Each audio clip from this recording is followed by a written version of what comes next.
umaga, MPC. Welcome sa ating pre-departure briefing on President Rodrigo Roa Duterte's participation to the ASEAN Commemorative Summit, Republic of Korea. We have Assistant Secretary Juniper Mahilum-West. ASEC, good morning. Thank you, and good morning to everybody. Magandang umaga po at maayong buntag sa tanan. Ladies and gentlemen of the media, I am pleased to provide an overview of the President's participation in the 2019 ASEAN ROK, Republic of Korea, Commemorative Summit and other side events which will be held from 25 to 26 November 2019, and where we are expected to discuss the current direction of our partnership and cooperation on areas of mutual concern. The President will be leaving Manila for Busan soon and will be coming back right after the summit. And the ASEAN ROK Commemorative Summit will be attended by heads of governments or states of ASEAN member states and the Republic of Korea's President, Moon Jae-in. And the President will be accompanied by his cabinet members, and we defer to the Office of the President to confirm who will be in the delegation list. And we just would like to inform you that joining the President as members of the Philippine delegation are lead agencies for the three pillars of the ASEAN community, namely DFA for Political and Security Community Pillar, the Department of Trade and Industry for the Economic Community Pillar, and the Department of Social Welfare and Development for the Social Cultural Community Pillar.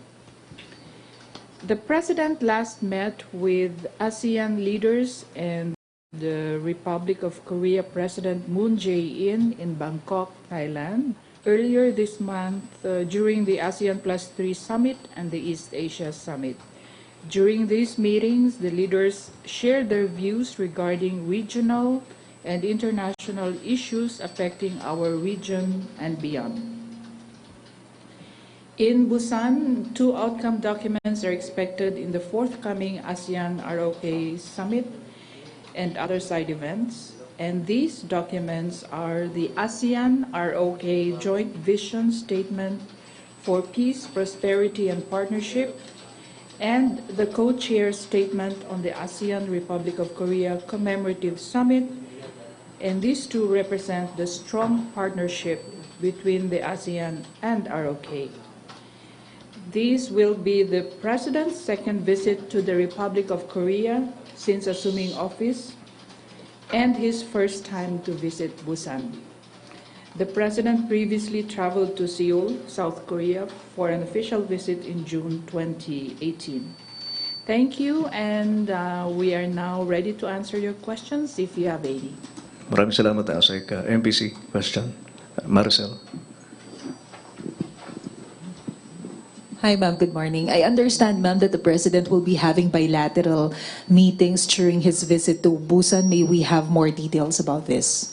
Yes, the President is scheduled to have bilateral talks with President Moon Jae-in, and we cannot divulge yet what will happen in the meeting, but we expect some agreements to be signed on certain areas of cooperation.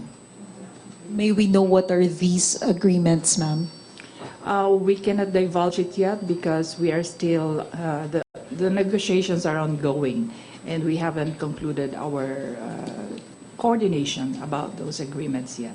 Just to confirm, because I understand Korean ambassador to the Philippines mentioned during his briefing the last time that you're eyeing agreement about education, tourism.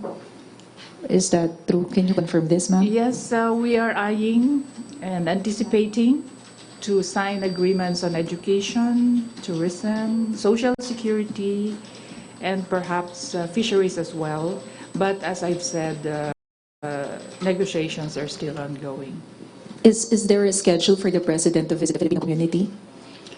At this visit, not yet, because I think there are many side events as well of the summit to which the President and other ASEAN leaders are invited to go. So I think the schedule is very hectic at the moment. Thank you, ma'am. Salamat, Maricel. Raymond Tinasa. So sa ngayon, ma'am, wala pa kayong masabi at ma-confirm na details?